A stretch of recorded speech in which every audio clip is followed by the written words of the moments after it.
Would you like some examples about how the 95% crowd has misconceptions in their thinking versus the 5% crowd? Stick around.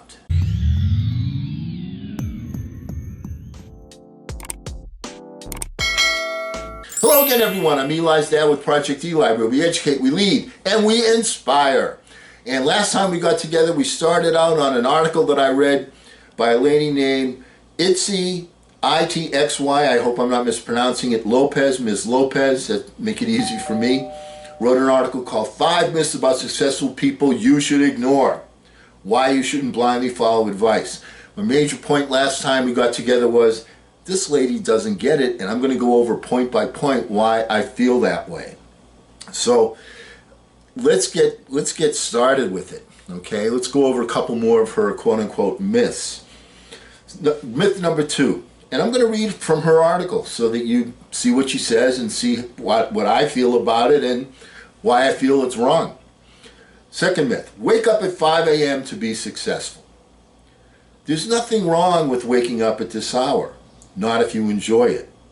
But the only reason you should be waking up at 5 is if you're falling asleep at 9 or 10. If you fall asleep at midnight, the last thing you should do is get 5 hours of sleep for the sake of the hustle. Do that for long enough and you'll crash. Not only that, but losing hours of sleep every night affects your short and long-term memory and, I'm going to substitute words here, screws with your focus, according to sleep expert Matthew Walker. You want to work hard, be productive, be in a good mood? Then sleep for 7 to 8 hours every night at the same time. Saying you need to wake up at 5 a.m. to be successful doesn't make sense. If you sleep at 10 and wake up at 5, or sleep at midnight and wake up at 7, you'll still be awake for the same number of hours, 17 hours. That's a lot of time to be awake. You don't even need to work for all of these. I sleep at around 11:30, so I can't wake up at 5. It wouldn't be good for my physical, mental, or emotional health. Seriously, lack of sleep affects everything. Waking up at 7 is a better time for me. Don't wake up at 5 in the morning, sleep deprived, because some butthole, I'll once again edit, told you it would make you successful. Unless you get 7 or 8 hours of sleep before then, it won't. Okay, we can agree with one thing here. You definitely need your sleep. Okay, that is cast in stone. In order to function at a top level, you need to be rested, regenerated, and ready to rock and roll. One of the other things about having that sleep is it gives the opportunity for that corridor between you and the infinite mind to communicate with each other, where you're sending out the vibe, this is my dream, my goal, my ambition, help me, and the infinite mind, the infinite partner is saying, okay, let me give you a mind flash, or let me help create a circumstance that you on your own couldn't predict or plan or control that will help you to achieve your goal. Thanks for letting me know what it is you have a burning desire for, because then I can focus on that with you to help you achieve that particular burning desire. All right? But the major one of the other major reason for getting sleep is so that you can regenerate and be at your best. So what's my beef with what Ms. Lopez has written here? She doesn't get it. All right? She goes to sleep at 11:30, wakes up at 7. She gets her 7 hours sleep. Okay, fantastic. Here's the point.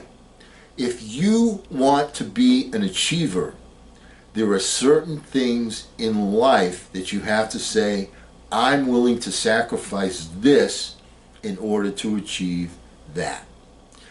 The virtue of waking up early in the morning is nobody else is up early in the morning, and you can get a lot more done. There's not a lot of noise, there's not a lot of people out on the road. When you go to the gym, there's virtually nobody there. You follow what I'm saying? It's an unpopular time to be awake. You have to give up something. So that means that you have to get your hours. That means you have to go to sleep earlier. What really happens the bulk of the time, after 9 or 10 o'clock? Not a whole lot. And if there's something, as an example with me, like there's a game that I want to watch, that I want to see, you know what I do? We live in a world of major technology. I tape it and then I watch it later on, and then I don't have to sit through the commercials. I can just fast forward it. I can take my time and I can utilize it to the max. The point is, getting up at 5 isn't an achievement, an accomplishment because you're getting up at 5. It's an accomplishment because nobody else is up at that time, and you have the independence to do a lot more and get a lot more done. When I was running my office, people would come into the office like 9 o'clock in the morning. I was there always at least at 8 o'clock in the morning. Why?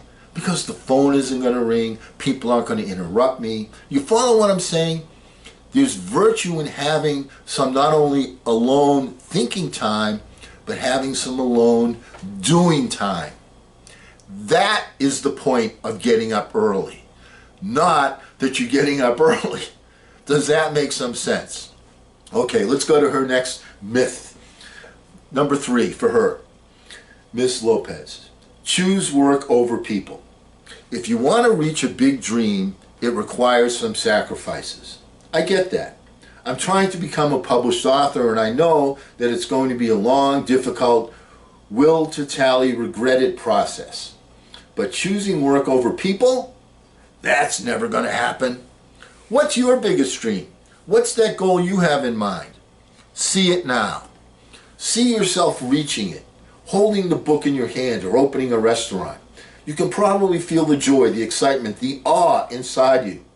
Now imagine you turn around, ready to celebrate with your friends and family, only to find no one there. Now the moment went from sweet to bittersweet, because you have no one to be excited with you. Sure, you could tell your old friends and they'll be happy for you, but it won't be the same. Life is poop when you push the people who love you away, especially for work. A night out with your friends or 1 hour of lunch with someone you love isn't going to kill your dreams. You still have to eat. Might as well enjoy the company. That's the thing we forget. We're not hanging out with these people for the entire 17 hours we're awake. You can still work. But then take a break and hang out with people that make you happy. People who remind you why you're so darn lucky to be alive at the same time as they are. Okay, I'm going to correct her English as well.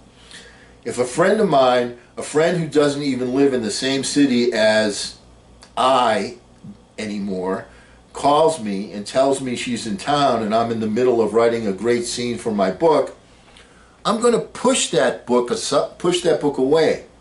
The book will still be there when I get back. My friend, she's only staying for a few days. Okay. I read what she wrote. Her English isn't always so proper, all right? But we correct that and we forgive that. The point is, if you are committed to something, if you want to be an achiever, you have to be committed to it. Now, as we've said from this pulpit on this very channel many times, I'm not saying take all your friends and just, toss them away and don't ever see them again. As a matter of fact, I told you several times how I have one friend who I really don't enjoy spending time with because he's so negative and he brings me down, but because of our past relationship, because of the things he's done for me and our, things we've done together, I feel an obligation, but I minimize that time. Ms. Lopez is missing the boat on a couple of things here. First of all, you have to say to yourself, I need a block of time that I'm going to dedicate to whatever it is I'm committed to, my burning desire. Secondly, you have to pick and choose the people you hang with, because when you hang with people, their attitudes affect you. And if you want to have that proper attitude, if you want to have that laser focus, you can't allow yourself to be distracted. The other thing is, if you're on a roll and you're working on something and someone calls you and that you haven't seen or whatever, and you're in the middle of what you're committed to, what you're dedicating your major focus in your life to at that moment, you sometimes have to say, no, I can't make it. I am committed to this at this time. That is my commitment. And the people that are the achievers are able to do that. The people in the 95% crowd get distracted. They're distracted by this, they're distracted by that. And I understand, you're like, oh, an old friend, so on and so forth. Okay, make a separate time. I'll see you, I'm finishing up my work, I'm finishing up this project. I need a couple more hours, I'll see you then. If they don't call you until the last minute, don't feel bad because they didn't call you to let you know. You could have planned your day around their visit, but they didn't. They waited to the last minute and expect you to drop everything that you're doing. Isn't your life important? Whose life? You follow what I'm saying? You are the one that has control over your life. You have to maintain that control. You have to have the ability to say no, even when it feels unpleasant to do that. That is called discipline. That is called singleness of purpose. That is one of the major traits of the people that are in the 5% crowd, and is not one of the major traits in the people in the 95% crowd. So, once again, I feel that Ms. Lopez doesn't get it. Doesn't get it. All right? But the one thing that we all definitely need to get, and Ms. Lopez has it because she wrote this article, not to ration the passion, but to fashion the passion.